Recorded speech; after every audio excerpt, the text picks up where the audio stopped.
Other famous movies, Metropolis. Fritz Lang, 1920s, the first one with robots. Okay? In fact, he didn't call them robots, he called them man machines, because robots are check work created in the 30s. But look at the face there. We'll be coming back to that later. Now, the one thing, like all stories, they use back reference. All tales, all stories use other information. And science fiction is no different. You'll find recurrent themes running throughout. You know, the Seven Goes to Space, or whatever it's called, a science fiction movie, was a variation of the Magnificent Seven, which was a Western, which was a variation of the Seven Samurai. In other words, it's just storytelling in different genres. So that's really cool. Metropolis is very famous. Close Encounters, now we're getting up to our time. Done by certain Steven Spielberg, very famous film producer. Who's seen Close Encounters? No? 1, 2? Okay. Recommend it. It's a rollicking good ride for a science fiction story. It has. Now, who? I got some recognition there. You've seen this one? Science fiction. Oh, your science fiction knowledge is very remiss.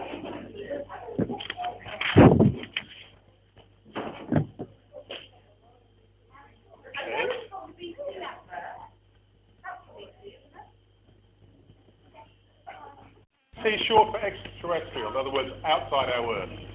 Now, in movies, there are basically two big, really big storylines that people have heard of. Star Wars, Star Trek.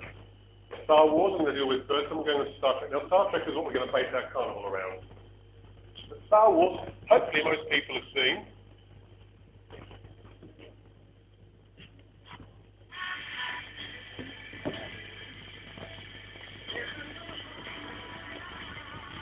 And they'll say, oh, I know that character.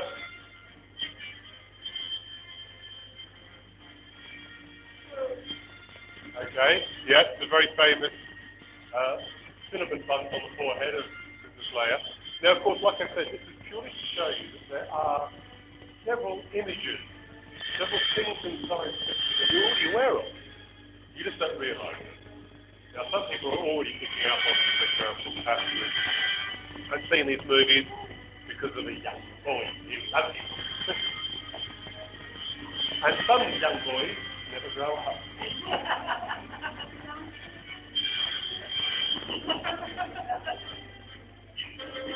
But as you can see, certain scenes are consistent. The baddies are in black, the goodies are in white. Straight out of cowboy movies.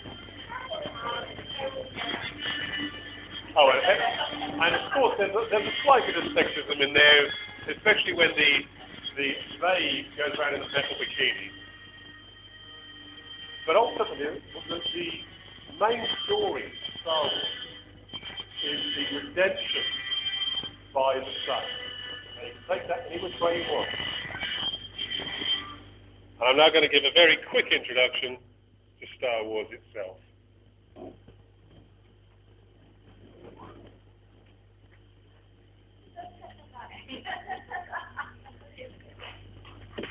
Far better, we'll go warp 9 for a couple of hours, and we'll get there. At warp 9, I'll probably get to the Centauri in about 10 minutes. But anyway, because like all science fiction, you have rules, and consequently all these things can be factored in. Okay, the transporter.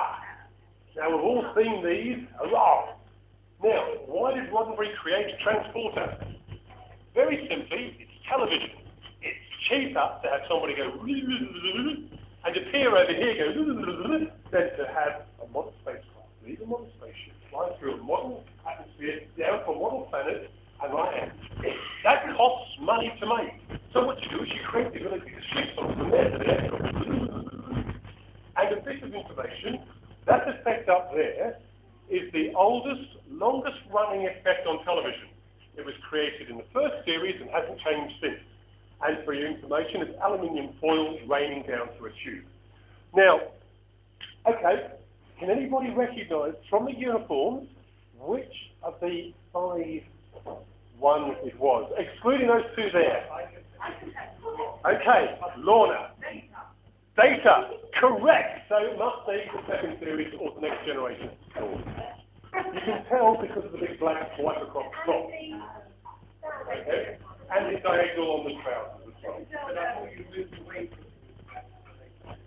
You did. Unfortunately, the very first start of the next generation still included the mini skirts because they hadn't yet got confident enough to get away from them. And of course, there's your eye candy, Diana Troy. Now, interesting fact about Diana Troy. Her mother was played by Major Barrett. Major Barrett was number 2, as she was in the very, very first episode of the very first Star Trek. She then became Nurse Chapel. She then became Diana Troy's mother, like Donna Troy. She then became like Donna Troy in DS9. She then became the voice of the computers. This means that Major Barrett, who just happened to be married to Roddenberry, coincidence, I think, possibly not, was in every single Star Trek. And it gets better than that, because her voice is used in the computers in Star Trek, in American culture, things like the Great Western Railway, the workers wanted her voice as the instructions of their computers. So if you're a road driver, a train driver in America, your instructions coming out of the computer will talk to you in her voice. Very. Because she's also the widow of Roddenberry, who got all the royalties off the Star Trek franchises. Okay, so the transporter. You take something, convert it to energy, you take the code, you move it somewhere else, you convert it back into matter. Theoretically, it's possible.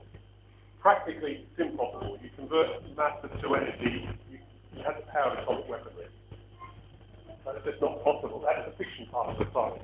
But if you take the theoretical possibility of taking something, converting it to numbers, and putting it back into reality, you can immediately, if you have the numbers back into reality, that's what's called a replicator. You can take a cup of tea, oh great, hot, and replicate that cup of tea as many times as it's wanted. I keep going about a show because that's the preferred drink of Jean-Luc Picard, an affectation of Englishmen in an American show.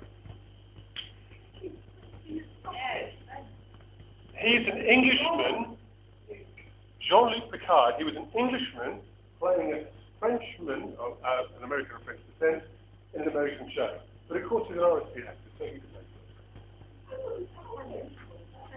He's a Yorkshireman, actually. Yes, it was. It actually caused some real furore amongst the Star Trek crowd. But how dare they choose a foreigner to play the captain of the Enterprise?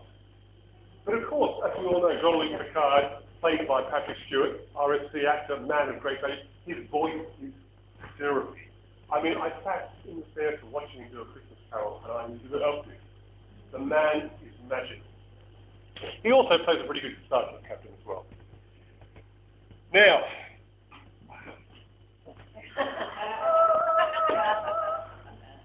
the Vulcan salute, the Trekker salute. Yeah. Now, I'm going to need somebody. Can you do it very fast? Yes. Can you come up here? Okay. A bit of history for you here, for all you Messianic Jews. Do so like that.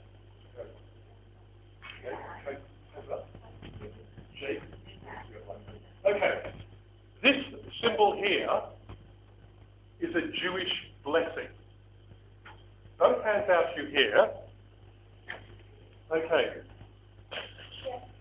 Leonard Nimoy devised the Vulcan salute based on the gesture of a blessing used by rabbis in Orthodox services. The actual blessing is done like this: both arms out straight, hands horizontal, with the hands touching. Right? It forms the letter, turn the letter together. You can see that it forms the sort of W. Okay? The Hebrew letter Shin looks like a W. This stands for the Hebrew word Shaddai, meaning the Almighty God.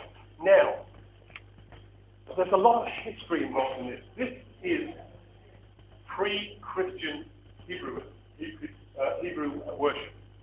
The rabbis do that as part of the service to say, here is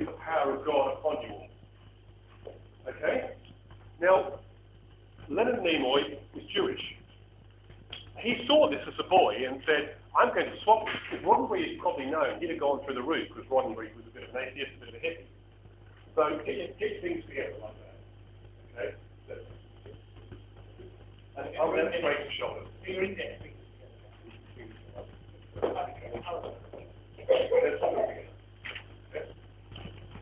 That is perfect.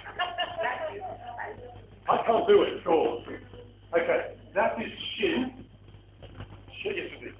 Shin, which is Shadu, which is Almighty God. Now, according to the Jews, doing the Vulcan salute doesn't mean anything, because it only has the power of God coming through it when it's done during the service by a rabbi. However, most Jews love it because of the Jewish Judaism in Star Trek. I like to think that it's God in Star Trek, personally, because every time it's done that, it's saying, the power of God be with you. Precisely. I can't. Now, of course, we have the classic, the three Vulcans. You have very early Vulcan from First Contact. When he steps out of the ship, live long and prosper, peace be with you, there he is. You've got two Leonard Nimoys, and this one is actually on a Jewish gravestone to show the symbol of Almighty God. Okay? So, a bit of history for the live long and prosper. Now, interestingly, live long and prosper, as a quote, can be seen as a contraction of Proverbs 3:1-2. Martin, what is Proverbs 3:1-2? Oh, actually, live long and prosper. Not quite. It's about follow my rules, and you will prosper and you will grow great. Follow the rules of God, and you'll prosper, and you shall live a very long time. Proverbs 3:2 says you'll live a long time. In short, live long and prosper is a full word contraction of Proverbs 3:1-2. Read up, learn about it. Yes, please learn this. Okay, we're on to the races. Humans, they're easy. Vulcans. This is a Klingon. I said Vulcans again. You got me doing it now. Yeah. Very first series. They've got full blown hair. They're fully armoured up, and they literally wear armour, spiky armour and spiky weaponry, and their swords are all multi-pointed. They're nasty. But they've been brought on board, so they've not lost their warrior race. They live in houses like feudal Japan. Again, those some of these storylines keep going back to things you know. And even the women are very impressive. And this is from Voyager, the fourth Star Trek, where the Klingon woman has taken a fancy to Harry Kim. So she's getting it. The way a Klingon gets their partner. Caveman times. Okay, other, more famous Klingons. You've got Worf when he married Jeff Dax. You've got Worf, as we know him, with notice the what's the sash called? They've got a name. It's a sash, it's a sign of a warrior. It's a sign normally the weapons officer, or the first security, something like that. This is actually him playing his grandfather in one of the movies. Michael Dorn, who played Worf, was also in Santa Claus movies. He played Sleepy, Sandman. And from Voyager, yet another. So the thing about the Klingons are, after their initial shaky starts as the baddies, they became completely on board and were very intrinsic to the Star Wars milieu. They're right the way through it. Yeah, Vulcans.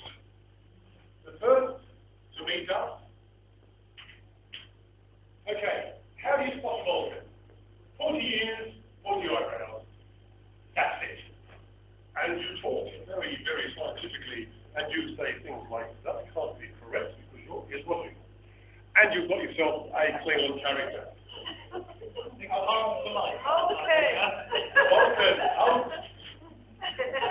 Other ones, Japan, Tuvok. Okay? the Klingon, the Vulcan. You're disturbing me.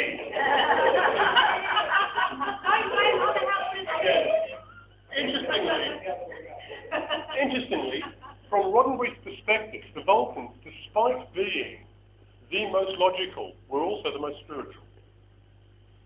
I mean, by this point, God and Christianity and religion per se had very much left the storylines, whereas the Vulcans were still a repository of... Shine bright, don't be shy.